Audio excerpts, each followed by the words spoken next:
Lo que está pasando ahora mismo en el mundo no es un simple movimiento diplomático, no es un viaje de cortesía, no es una foto de senadores sonriendo en Asia. Lo que está sucediendo esta semana, mientras Estados Unidos pelea una guerra activa contra Irán y mientras China observa cada movimiento desde Pekín, es uno de los momentos geopolíticos más cargados de tensión que hemos visto en décadas. 4 senadores estadounidenses, 2 demócratas y 2 republicanos, aterrizaron en Taiwán en un avión militar de transporte C-40 a las 12 de la madrugada del lunes 30 de marzo de 2026. No llegaron en un vuelo comercial, llegaron en un avión del ejército. Y eso, amigos, no es un detalle menor. Eso es un mensaje. Ese es el lenguaje que hablan los imperios cuando quieren decirle algo al mundo sin pronunciar las palabras directamente.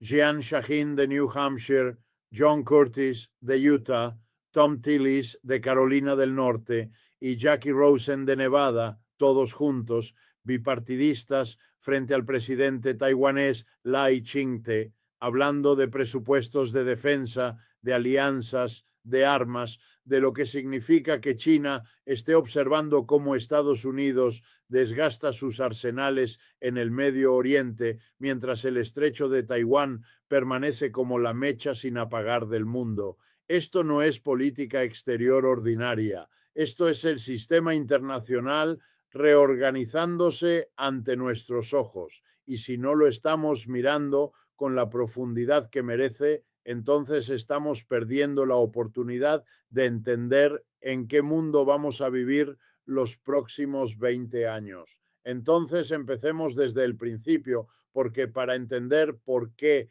4 senadores se suben a un avión militar y vuelan a Taiwán en este preciso momento, hay que entender el contexto más amplio.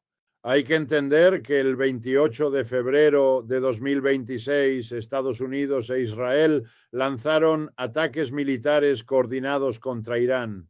No fue una operación pequeña, fue la acción militar más grande de Estados Unidos en el Medio Oriente desde la invasión de Irak en 2003. Llevaron portaaviones, destructores, sistemas de misiles, cazas F-35, todo el aparato de guerra que uno pueda imaginar, y lo apuntaron contra un país que llevaba décadas siendo la piedra en el zapato de Washington. Y eso cambió todo, no solo en el Medio Oriente, sino en el tablero global completo. Porque cuando Estados Unidos decide pelear una guerra activa en el Golfo Pérsico, lo que inevitablemente ocurre es que sus recursos militares se redistribuyen. Sus barcos van al Mar Rojo, al Golfo Pérsico, al Mediterráneo. Sus sistemas de defensa antimisiles, los THAAD, los Patriot, esos que estaban desplegados en Corea del Sur para proteger a los aliados asiáticos de América, comenzaron a moverse hacia el Medio Oriente. Y en Pekín, Xi Jinping lo notó perfectamente. Un académico chino de la Universidad de Pekín, Li Yihu, lo dijo públicamente con una claridad que debería hacernos pensar. Cualquier debilitamiento de la presencia militar de Estados Unidos en el Pacífico, dijo él, inevitablemente beneficia a alguien y uno puede imaginarse a quién. Ese alguien es China. Ese alguien es el Partido Comunista Chino, que lleva décadas diciéndole al mundo que Taiwán es una provincia rebelde que algún día volverá a la madre patria, por las buenas o por las malas. Y entonces aquí es donde la historia se pone verdaderamente interesante, porque China no es un actor pasivo en todo esto. China es un actor que está calculando, que está mirando, que está aprendiendo. El ejército chino, el Ejército Popular de Liberación, está observando cómo Estados Unidos usa sus armas contra Irán. Está viendo qué tan bien funcionan los F-35 en combate real. Está analizando cómo los sistemas de defensa antimisiles de origen estadounidense respondieron a los ataques iraníes. Está tomando notas, construyendo modelos, incorporando lecciones. Porque si algún día China decide moverse sobre Taiwán, y en Pekín nadie ha descartado esa opción, quiere saber exactamente a qué se enfrenta. Todd Harrison, analista de defensa del American Enterprise Institute, lo dijo de manera directa. China está recopilando datos sobre cómo funcionan las armas estadounidenses en combate real, especialmente sus sistemas de defensa aérea y sus misiles, y eso tiene implicaciones directas para cualquier escenario futuro en el estrecho de Taiwán. Pero hay más, porque China no solo está observando los campos de batalla. China también está usando este momento para hacer algo más sutil, más sofisticado, más peligroso en cierta forma. Está usando la guerra de Irán como una herramienta de guerra cognitiva contra Taiwán. Los medios estatales chinos, el Global Times, la televisión estatal, comenzaron a publicar artículos y reportajes señalando los supuestos fallos del armamento estadounidense en el conflicto con Irán. Mostraron imágenes del portaaviones Gerald R. Ford sufriendo problemas. Publicaron análisis donde cuestionaban la efectividad real de las armas que Estados Unidos le ha vendido a Taiwán. El mensaje implícito era claro y hay que entenderlo bien.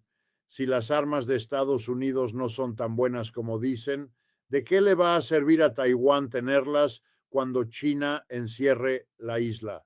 La Oficina de Asuntos de Taiwán en China llegó incluso a ofrecer públicamente seguridad energética a la isla si aceptaba la reunificación, prometiendo autopistas rápidas entre Taipei y Pekín. Es propaganda, sí, pero es propaganda calculada. Es un mensaje envuelto en terciopelo que por dentro lleva acero. Y mientras todo esto ocurre, mientras China observa, calcula y presiona psicológicamente, en Taiwán hay un problema político interno que complica las cosas de manera significativa. El gobierno taiwanés del presidente Lai Ching-te quiere aprobar un presupuesto especial de defensa de 40.000 millones de dólares. 40.000 millones. Eso es más que el presupuesto militar de muchos países europeos. Es una cifra enorme para una isla de 23 millones de personas que sabe perfectamente que puede quedarse sola frente a la máquina militar más grande de Asia. Pero ese presupuesto está bloqueado. El Parlamento taiwanés, controlado por la oposición, el Kuomintang, el partido histórico que siempre ha tenido una relación más ambigua con el continente, está frenando la aprobación de ese gasto. Y entonces llegan los senadores estadounidenses y dicen algo que en el lenguaje diplomático es absolutamente extraordinario. Vamos a reunirnos con los legisladores del Kuomintang para presionarlos directamente y decirles que aprueben ese presupuesto de defensa. Shaheen lo dijo explícitamente, que el objetivo era enfatizar la importancia de que Taiwán muestre que está igualmente comprometida con su futuro independiente. Eso es una injerencia directa en la política interna de otro territorio y lo están haciendo frente a las cámaras, sin ningún tipo de vergüenza, porque el mensaje es precisamente ese. El compromiso de Estados Unidos con Taiwán es real y trasciende cualquier administración en particular. Y uno podría preguntarse, ¿por qué ahora? ¿Por qué precisamente en este momento los senadores viajan a Taiwán? La respuesta es que este viaje no está desconectado de lo que viene. En mayo de 2026, el presidente Donald Trump tiene planeada una cumbre con Xi Jinping en Pekín, una reunión entre los dos líderes más poderosos del planeta cara a cara en la capital de China, donde se va a discutir todo, las relaciones comerciales, la guerra de Irán y sí, Taiwán. Las grandes ventas de armas de Estados Unidos a Taiwán estarán sobre la mesa.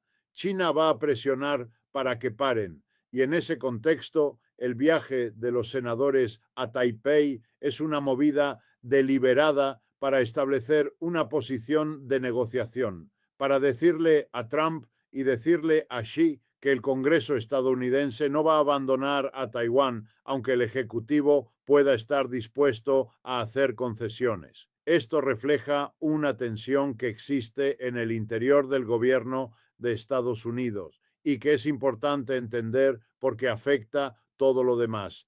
Trump ha demostrado a lo largo de su carrera política que él ve las relaciones internacionales fundamentalmente como transacciones. ¿Qué obtengo a cambio? ¿Cuál es el trato? Y en el caso de Taiwán hay factores económicos enormes en juego. Estados Unidos tiene un déficit comercial con Taiwán que durante los primeros 11 meses de 2025 llegó a casi 127.000 millones de dólares. Ese déficit existe en gran parte porque Estados Unidos depende de los chips semiconductores que se fabrican en Taiwán, especialmente los de TSMC, Taiwan Semiconductor Manufacturing Company, que produce los chips más avanzados del mundo. En febrero de este año, la administración Trump llegó a un acuerdo con Taiwán que eliminó el 99% de las barreras comerciales, lo cual suena como un gesto de buena voluntad, pero que en realidad también refleja cuánto necesita Estados Unidos esa relación económica. Y cuando China ve que Estados Unidos necesita los chips de Taiwán, cuando China ve que ese déficit comercial es real y que la dependencia tecnológica es profunda, también calcula, porque China sabe que si alguna vez controla Taiwán, controla la producción de los chips más avanzados del mundo. Y eso no es solo una victoria militar, eso es una victoria tecnológica, económica y estratégica de proporciones que transformarían el equilibrio de poder global de manera permanente. Ahora bien, hay que ser honesto aquí, hay que mirar esta situación con los dos ojos abiertos porque la narrativa de que Estados Unidos es simplemente el héroe que protege a la pequeña Taiwán frente al dragón chino, esa narrativa es demasiado simple y en cierta medida distorsiona la realidad. Lo que estamos viendo es un conflicto de intereses imperiales. Estados Unidos quiere mantener su hegemonía en el Pacífico, quiere que la producción de chips más avanzada del mundo permanezca fuera del control de China, quiere que las rutas comerciales del Indo-Pacífico sigan siendo operables bajo condiciones favorables para los negocios e intereses de las empresas estadounidenses. Y Taiwán, en ese esquema, es una pieza estratégica de enorme valor, no únicamente porque la gente de Taiwán merece vivir libre, que sí merece, sino porque perder Taiwán significaría perder algo que el sistema económico y tecnológico de Estados Unidos no puede permitirse perder. Ese es el análisis frío, el análisis estructural, el que hay que hacer si uno quiere entender por qué los senadores llegan en un avión militar en lugar de un vuelo comercial. Y luego está China. China que tiene su propia narrativa, su propia lógica, sus propias contradicciones. Pekín compra aproximadamente el 90% de las exportaciones de petróleo de Irán en el mundo. Cuando Estados Unidos y Israel atacaron Irán y el estrecho de Hormuz se cerró, eso golpeó directamente los intereses energéticos chinos. La empresa naviera estatal china COSCO anunció en marzo que había suspendido nuevas operaciones en el Medio Oriente. El precio del petróleo subió y China sintió el dolor. Al mismo tiempo, China ha estado dando a Irán apoyo indirecto, componentes para misiles, radares, tecnología de navegación y guerra electrónica, sin llegar a comprometerse militarmente de forma directa. Esa es la estrategia china, apoyar lo suficiente para mantener a Irán en pie, sin involucrarse tanto como para provocar sanciones masivas de Occidente o una confrontación directa con Estados Unidos antes de que Pekín esté listo para ella. En marzo de este año, Estados Unidos acusó a la empresa estatal china de semiconductores SMIC de proveer herramientas de fabricación de chips a los militares iraníes. Eso no es pequeño, Eso es una línea cruzada que tiene implicaciones para las futuras sanciones y las futuras negociaciones en la cumbre de mayo. Y aquí hay algo que los medios convencionales no están diciendo con la suficiente claridad, algo que vale la pena subrayar. La guerra con Irán está depleccionando los arsenales de misiles de Estados Unidos. Está consumiendo las reservas estratégicas que estaban diseñadas para disuadir a China en el Pacífico. Y hay un detalle absolutamente irónico en todo esto. China controla los minerales críticos que se necesitan para fabricar esos misiles, los minerales de tierras raras, los elementos que entran en la producción de los sistemas de armas más avanzados de Estados Unidos vienen en gran medida de China. Y eso significa que si la guerra de Irán se prolonga y Estados Unidos necesita reponer sus arsenales rápidamente, podría encontrarse en una posición donde necesita la cooperación de China para hacerlo. Piénsenlo. Esa es la estructura de dependencia que el sistema económico global ha construido en las últimas décadas, donde el adversario estratégico más probable en un escenario de guerra futura también controla una parte fundamental de la cadena de suministro necesaria para ese mismo conflicto futuro. Eso no es un accidente. Eso es el resultado de décadas de globalización, de décadas de decisiones corporativas orientadas a maximizar ganancias a corto plazo, sin importar las consecuencias geopolíticas a largo plazo. Y mientras todo esto se desarrolla en el tablero grande, en el tablero regional hay otras piezas moviéndose. Los senadores, después de Taiwán, viajan a Japón y luego a Corea del Sur. En Japón, la primera ministra Sanae Takaichi hizo declaraciones públicas sobre la posibilidad de que Japón intervenga en un escenario de conflicto con Taiwán, y eso provocó una reacción furiosa de China. Pekín desplegó el portaaviones Liaoning y 4 destructores tipo 055 en diciembre de 2025 como respuesta directa. Excluye a empresarios japoneses de foros económicos en Pekín. Baja el tono diplomático. La relación sino-japonesa se está deteriorando de manera acelerada y Japón está redactando su libro azul diplomático para 2026, donde, según filtraciones, planea degradar la descripción de China desde una de sus relaciones más importantes. Eso es enorme. Eso es un cambio de postura que refleja que Japón, que vivió décadas de pragmatismo calculado frente a China, está tomando una posición más clara frente al riesgo.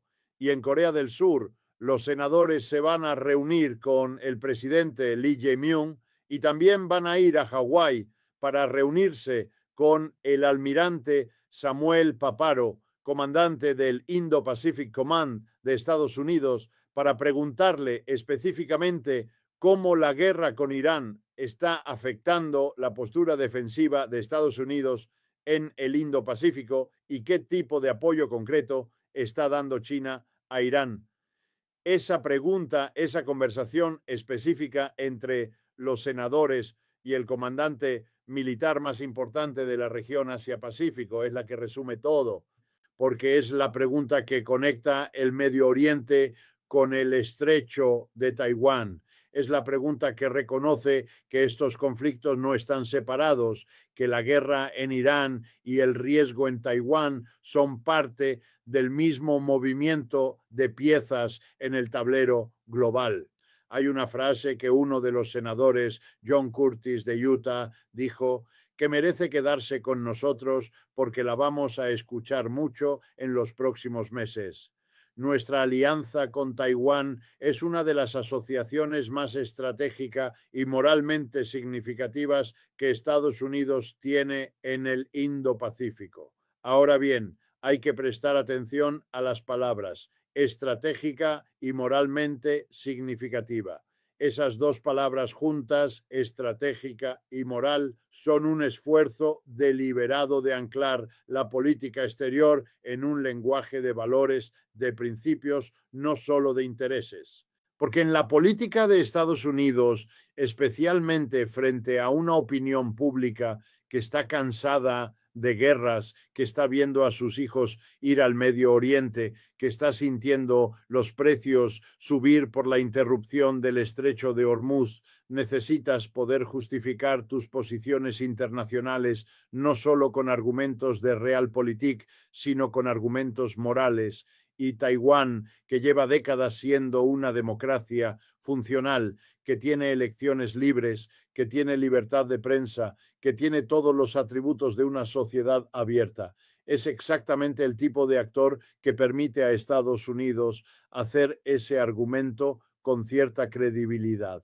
Pero al mismo tiempo, y esto es crucial, hay tensiones internas dentro de Estados Unidos que no podemos ignorar. El otro senador, Curtis, dijo algo que también merece atención. Describió la relación con China como un matrimonio que necesita terapia de pareja, pero no un divorcio.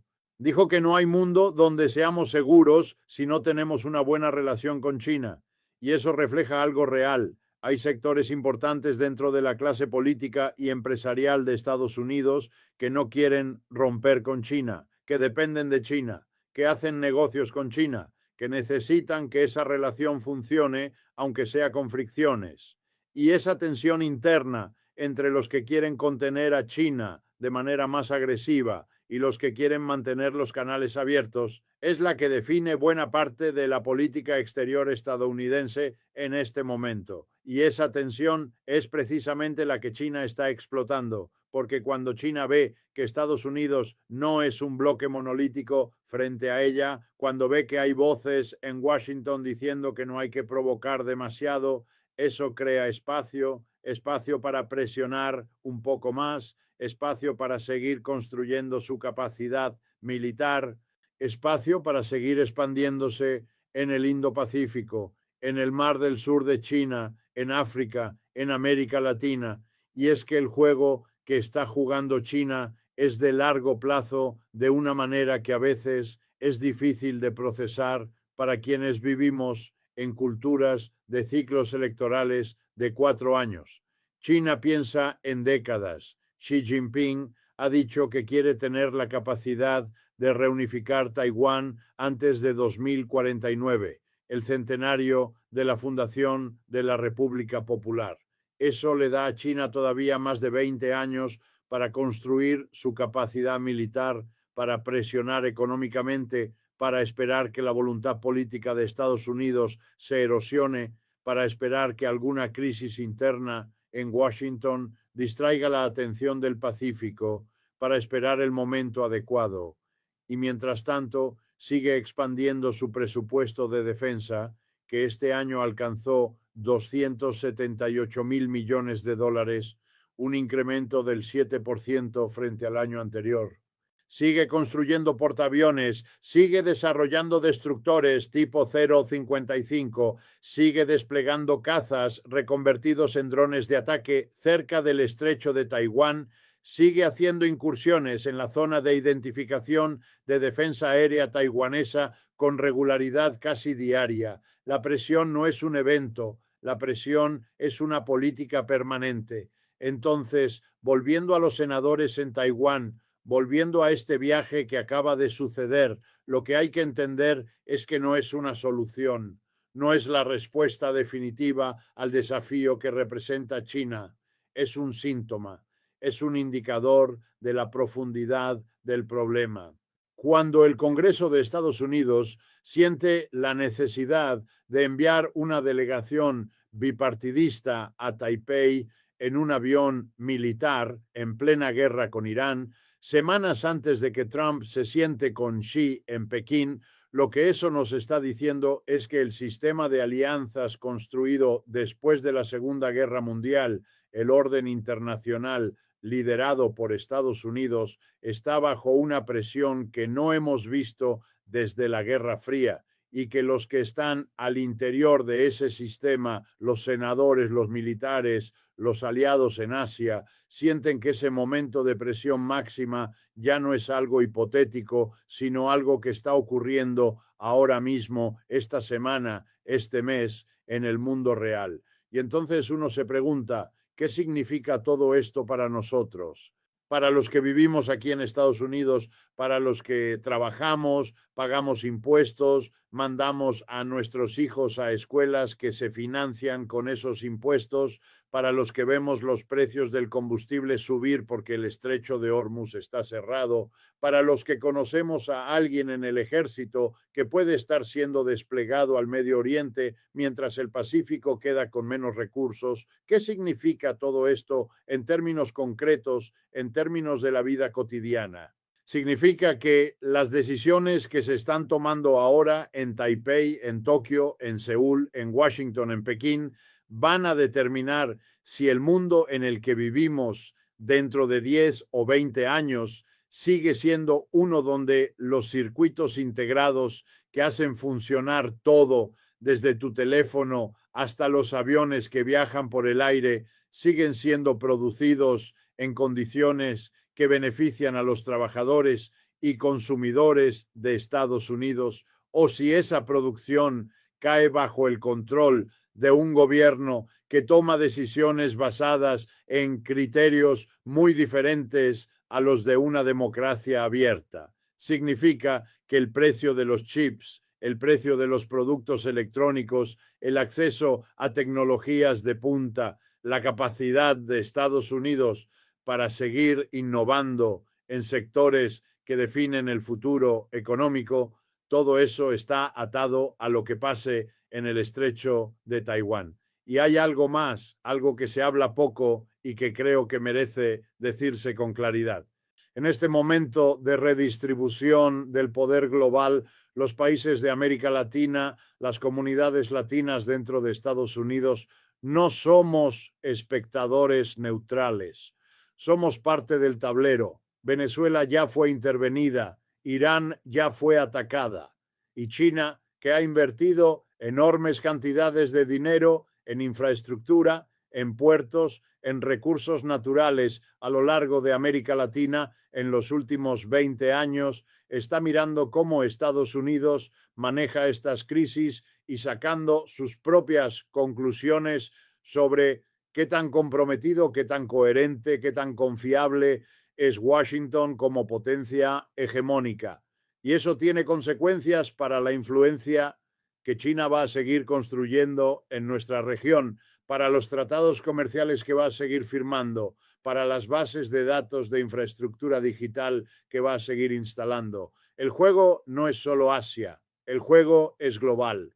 Y nosotros, los latinos en Estados Unidos, los que tenemos familia en México, en Colombia, en Venezuela, en Argentina, en Brasil, necesitamos entender estas conexiones porque afectan directamente las condiciones en que viven nuestras familias y nuestras comunidades dentro y fuera de este país. El mundo que está emergiendo en este momento es uno donde la rivalidad entre grandes potencias ya no es solo retórica, ya no es solo competencia económica o diplomática, es una rivalidad que tiene dimensiones militares activas, que tiene consecuencias para quién controla qué tecnologías, quién define